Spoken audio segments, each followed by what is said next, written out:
Bien, tenemos este tema el día de hoy, el odio del mundo. Y está basado en Juan 15, 18 al 27.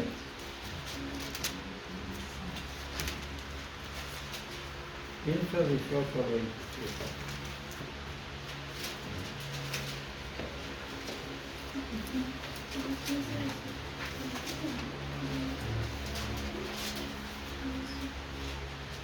Dice así: para la honra y la gloria de Dios. Amén.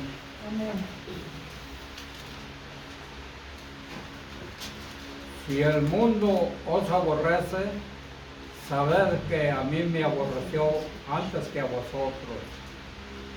Si fuerais del mundo, el mundo amaría lo suyo. Pero porque no sois del mundo, antes yo os elegí del mundo, por eso el mundo os aborrece.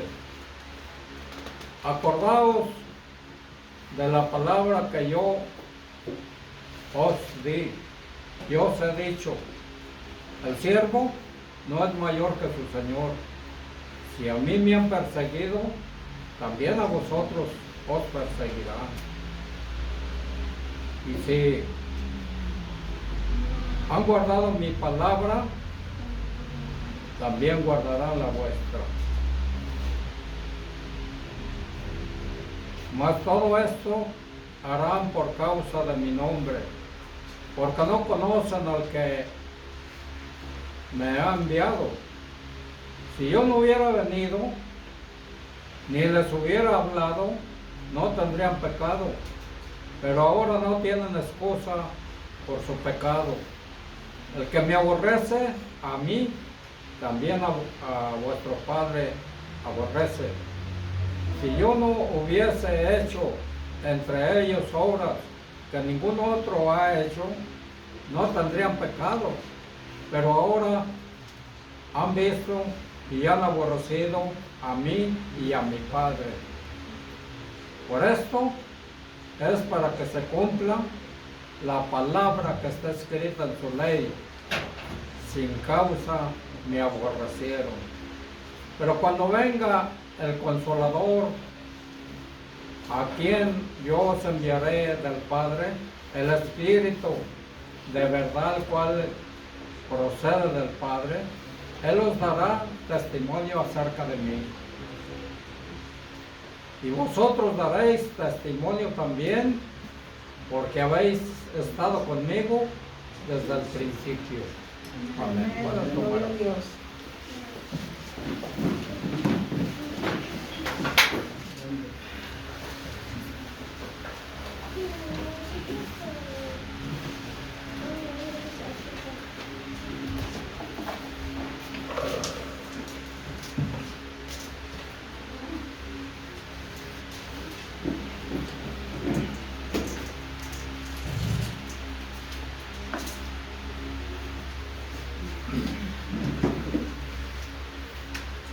La relación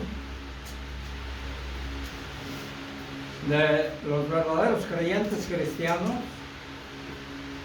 con el mundo es una imagen desolada. El mundo aborrece a los verdaderos cristianos.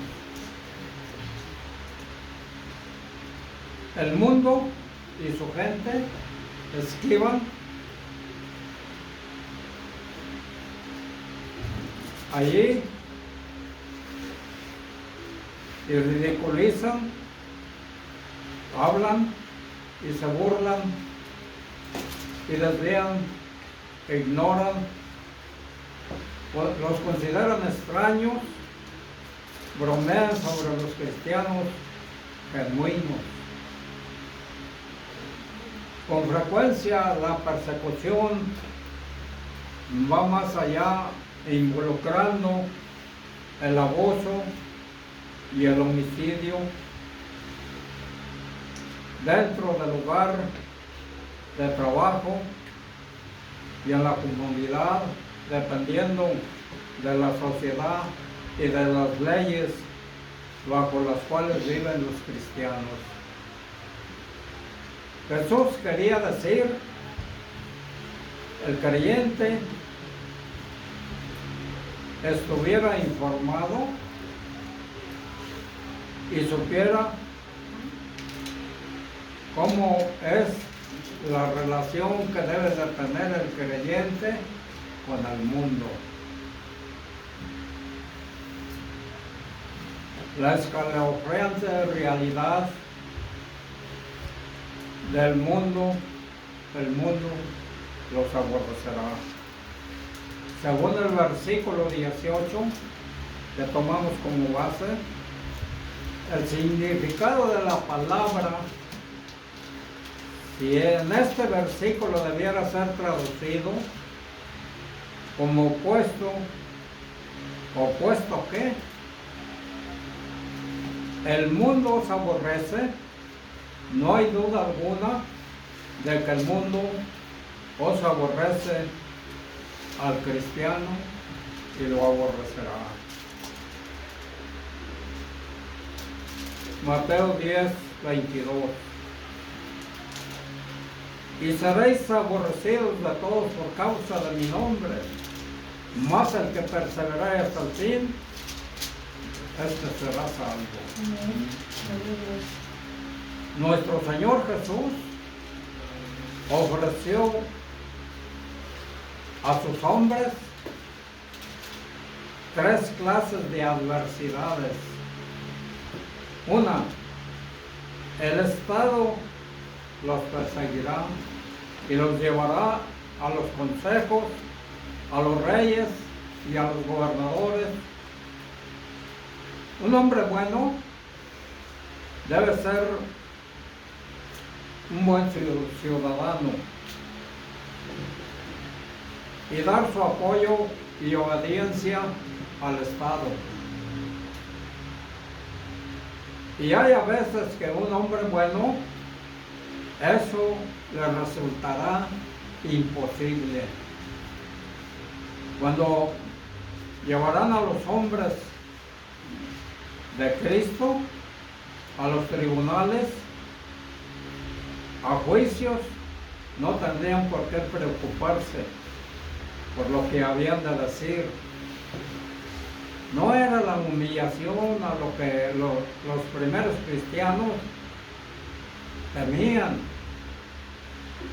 ni tampoco a los dolores crueles de la agonía. Pero muchos de ellos temían que su falta de habilidad en el uso de las palabras y de defensa dejara en mal lugar su fe que ellos tenían. La promesa de Dios es que cuando uno de los suyos está en juicio por su fe, le vendrán las palabras que deba decir. Esa fue una promesa del Señor Jesús a aquel cristiano que cree en Él. La iglesia los perseguirá y los azotarían. En las sinagogas, la iglesia no le gusta que le inquieten y tiene su forma de lidiar a los que alteran la tranquilidad. Los cristianos eran y somos los que ponen al mundo, por decirlo así, patas arriba. Y ha sucedido muchas veces que uno que venía con un mensaje de parte de Dios tuviera que arrostrar el odio, la enemistad de una ortodoxia fosilizada. La familia los perseguirá. la misma familia del creyente. Amén. Los que tenían más cerca les eran más queridos y los tomarían por locos y les cerrarían las puertas de su casa en su misma cara. En todos los tiempos se da a veces el caso que el cristiano tiene que enfrentarse con una disyuntiva más terrible, la de entre su lealtad a Cristo y su lealtad a la familia. ¿Qué cosa debería escoger? ¿La lealtad a la familia o la lealtad a Cristo? Y los amigos.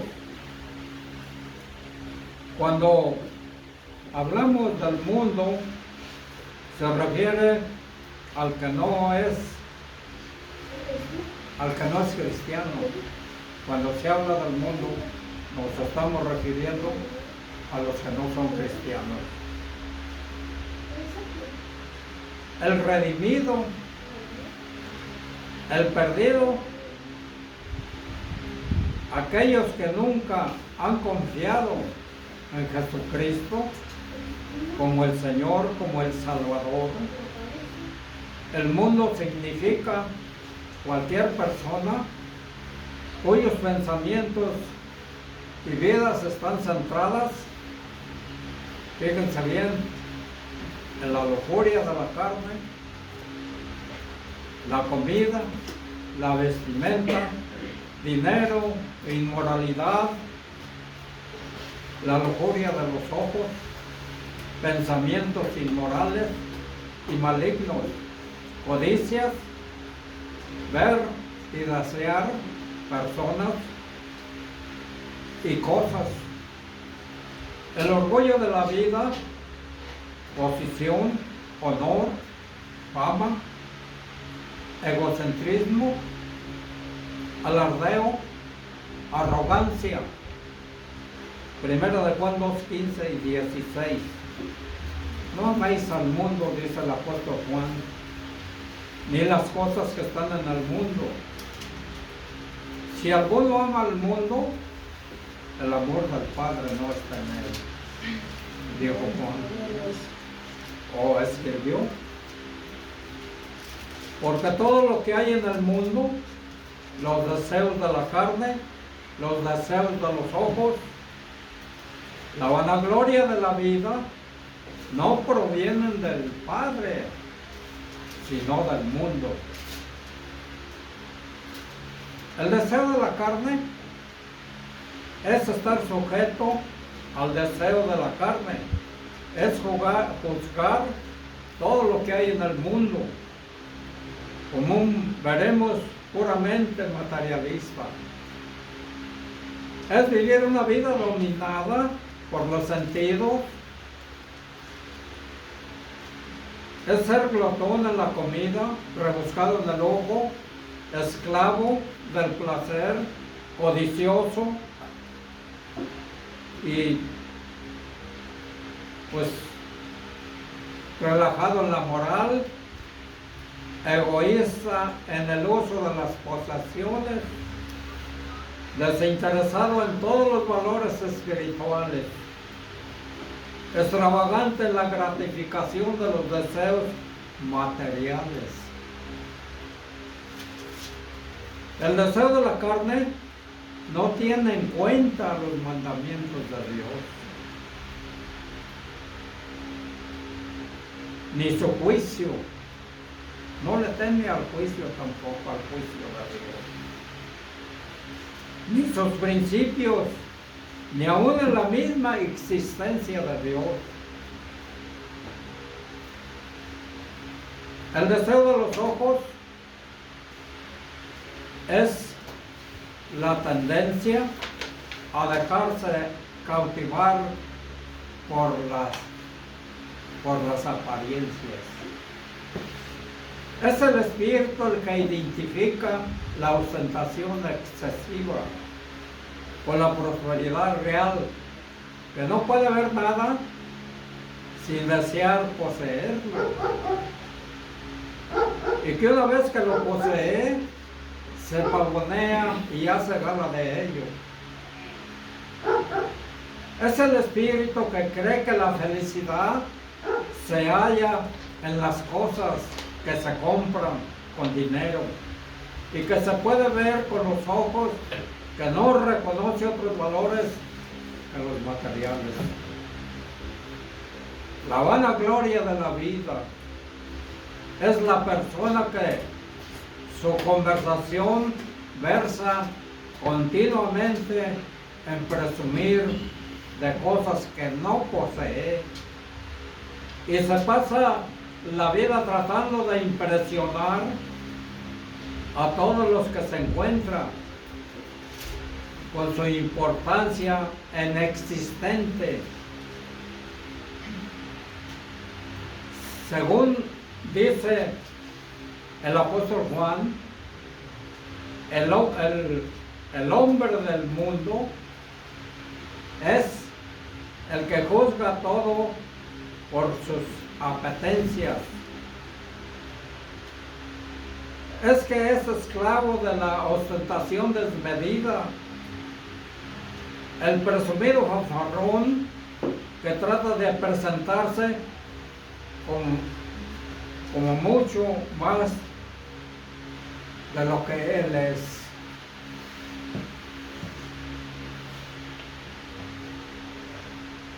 Y entonces viene la segunda advertencia de Juan.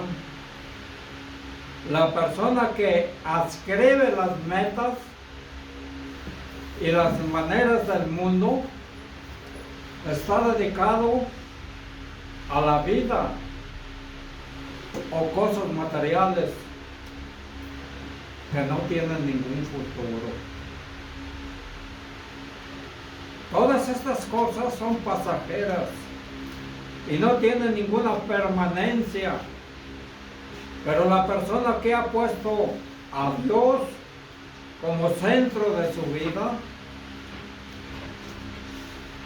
se entrega a cosas que duran para siempre, por toda la eternidad.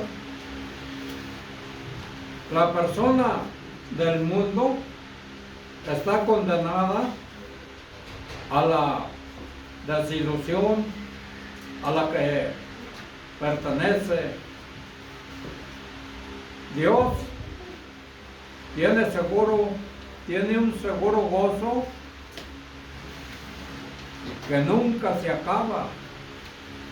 El creyente debe saber algo del mundo. Aborreció primero a Cristo. El mundo aborreció primero a Cristo. Cuando Él apareció en el mundo, su propio pueblo no le creyó. No le creyeron. Y el cristiano debe pensar que algo extraño le está sucediendo a él. No debe desalentarse. Primero de Juan 3:13. Hermanos míos, no os extrañéis si el mundo os aborrece.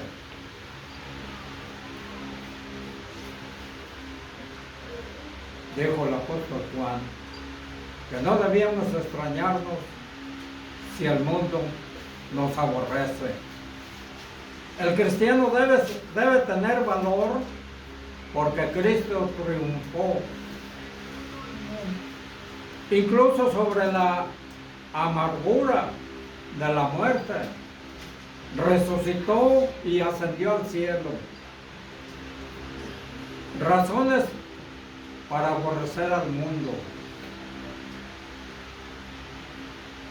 según los versículos del 19 al 24, de los que tomamos como base. Los motivos justificados del aborrecimiento del mundo, se dan 4 motivos. 1. El mundo aborrece a los creyentes porque no son de este mundo. Son criaturas nuevas, son llamadas fuera del mundo. Los creyentes están en el mundo, pero no son del mundo. Están separados del mundo, de carnalidad, de amigos, pasiones, placeres, codicias, debido a su separación del mundo. No aman a los creyentes, los rechazan y los aborrecen. El mundo aborrece a los cristianos. ¿Por qué?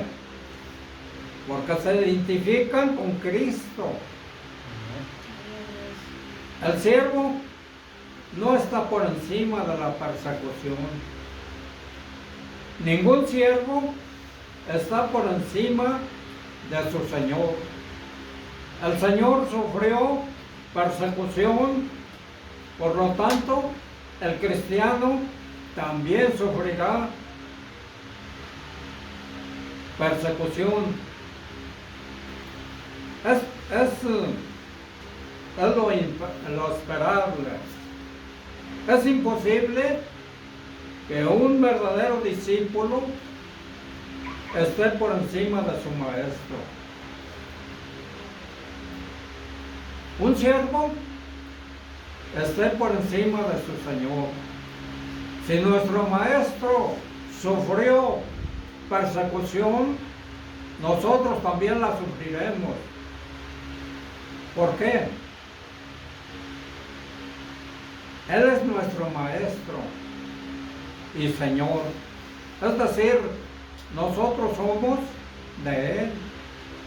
Lo somos, lo que fuera que hizo que los hombres lo persiguieran, también está en nosotros. Nos perseguirán por la misma cosa, por el mismo motivo. El cristiano genuino sacrifica para el Señor, lucha para conformar su vida con el Señor. Por lo tanto, la persecución es inevitable para el cristiano verdadero. Juan 17, 14. Yo les he dado tu palabra, dice el Señor Jesús. El mundo los aborreció, porque no son del mundo, como tampoco yo soy del mundo, dijo el Señor Jesús. El mundo aborrece a los creyentes cristianos porque realmente no conocen a Dios. El mundo está engañado en su concepto y creencia de Dios. El mundo concibe a Dios como el que cumple los deseos y lujurias terrenales. Juan 6, versículo 2, 26. Y la seguía gran multitud porque veían las señales que hacía en los enfermos. El 26 dice: y respondió Jesús y les dijo: de cierto os digo, que me buscáis, no porque habéis visto las señales, sino porque comisteis el pan y os saciaste. Un milagro que hizo el Señor Jesús, que era digno de una mejor interpretación. ¿Vieron el milagro de la multiplicación de los panes de unos cuantos panes comieron como 5,000 personas. Y dice la escritura que alzaron como 12 cestas de lo que sobró, de lo que les quedó, de 5 panecitos. Y el Señor está diciendo que le seguían. Dice, y respondió Jesús y les dijo, de cierto os digo que me buscáis, no porque habéis visto la señal, sino porque comisteis y os saciasteis. Una interpretación que ellos debían de haber hecho, creer en Él. Al mirar ese milagro debían de creer que era el enviado de Dios, el prometido de Dios, que los profetas habían dicho anteriormente. Todos ellos conocían las Sagradas Escrituras. Cualquier judío ciudadano era versado en las Sagradas Escrituras y conocía las Escrituras. Y le dado una interpretación de que verdaderamente era el Mesías, el prometido por patriarcas y profetas. El Señor Jesús viene a decirles que aunque habían visto milagros, especialmente la multiplicación de los panes y los peces, no acertaban ver en ellos señales que le designaban como el Mesías espiritual, el Hijo de Dios. No le buscaban por la doctrina que Él les enseñaba, sino más bien de sus almas a trabajar, no por la comida que perece, sino por la comida que permanece para vida eterna. No debemos hacer de las cosas de este mundo la causa principal de nuestras preocupaciones. Pues todo lo que este mundo es corruptible, es transitorio. La terrible culpa del mundo, según el versículo 25. El mundo no tiene excusa. Salmo 35, 19. No alegren de mí los que sin causa son mis enemigos, ni los que me aborrecen sin causa guiñan el ojo. Escribió el salmista. Pero está hablando de Cristo, está hablando del Mesías, del prometido. No hay sentido para ese aborrecimiento al Señor Jesús. El aborrecimiento del mundo es una paradoja, no es comprensible. Piénsalo, el mundo aborrece y se opone a la persona que vivió, habló más de justicia que cualquier otra persona, que ocupó y ministró más que cualquier otra persona, que obró por el amor verdadero y la justicia y la salvación de las personas del mundo, más que cualquier otra persona. Que engañado está el mundo de su humanidad. Correr así adelante como loco para regresar al polvo y las cenizas, buscar la vida solo para 70 o 80 años, si es que es tanto. El aborrecimiento del mundo Por Jesucristo revela que la verdadera naturaleza del mundo es mala. El mundo no tiene excusa. Juan 15, 22. Si yo no hubiera venido, dijo el Señor Jesús, ni les hubiera hablado, no tendrían pecado. Pero ahora no tienen excusa por su pecado. El Señor Jesús no enseña aquí que si Él no hubiese venido, fíjese bien, los hombres no habrían sido pecadores. Desde el tiempo de Adán, todos los hombres han sido pecadores.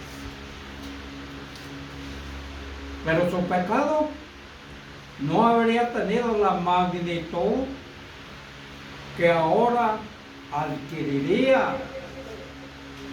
Estos hombres habían visto al Hijo de Dios y habían oído sus maravillosas palabras. No pudieron encontrar en él falta alguna, pero lo rechazaron.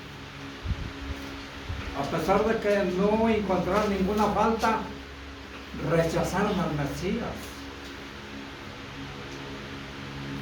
Esto lo hizo tan grande el pecado de ellos, de modo que se trata de una cuestión comparativa en comparación con su terrible pecado de rechazar al Señor de la gloria. Sus otros pecados no eran como nada. Ahora no tenían excusa de su pecado.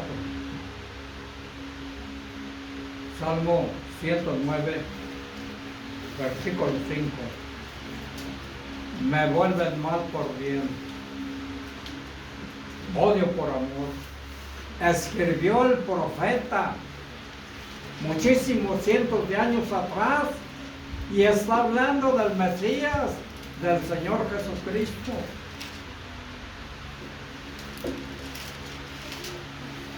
Dios promete la victoria sobre el mundo.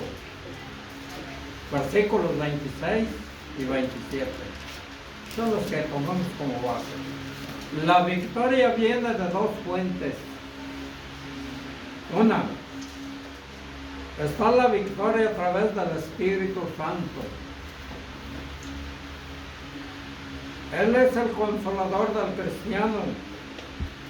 A lo largo de la persecución, el Espíritu de verdad del cristiano, a lo largo de la persecución, Él testificará ante el mundo, condenándolo, mientras aborrecen a Cristo.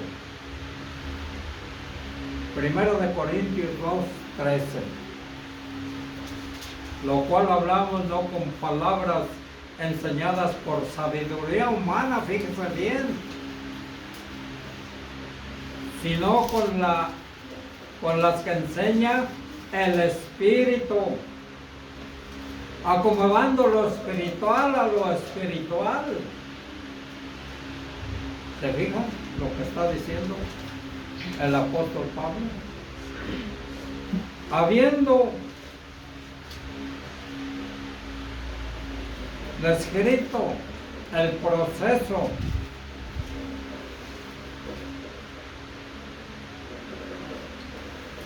de revelación por el que los escritores de la Sagrada Escritura recibieron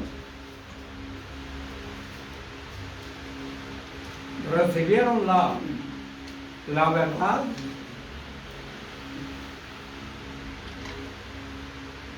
la verdad de Dios.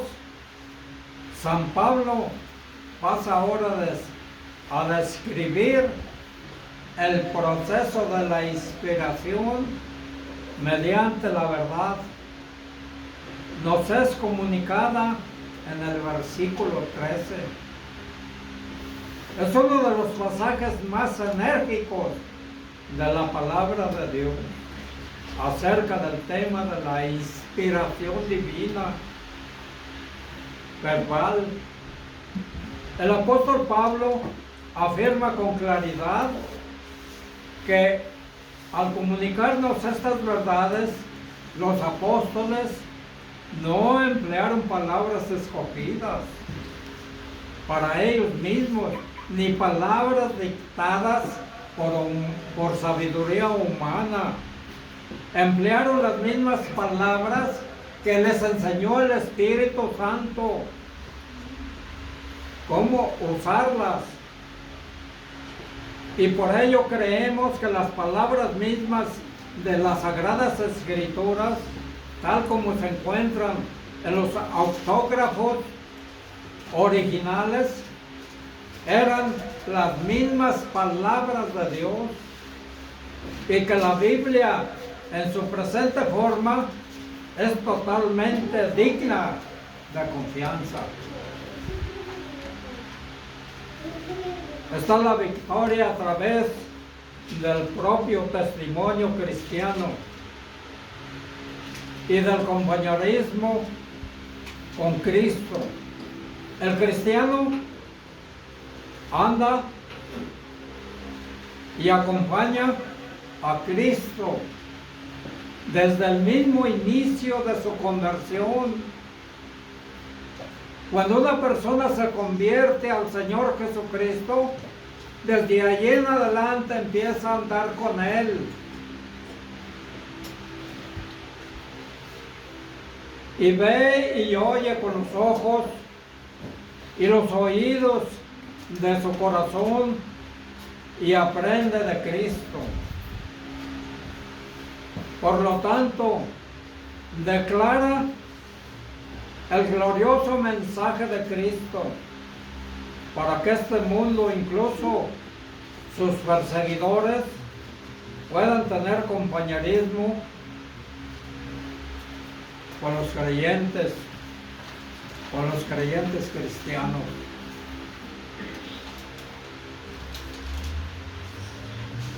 Advierta otro hecho: el cristiano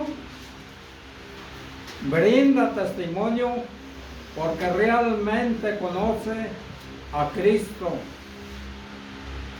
Es prácticamente imposible conocer al verdadero Mesías,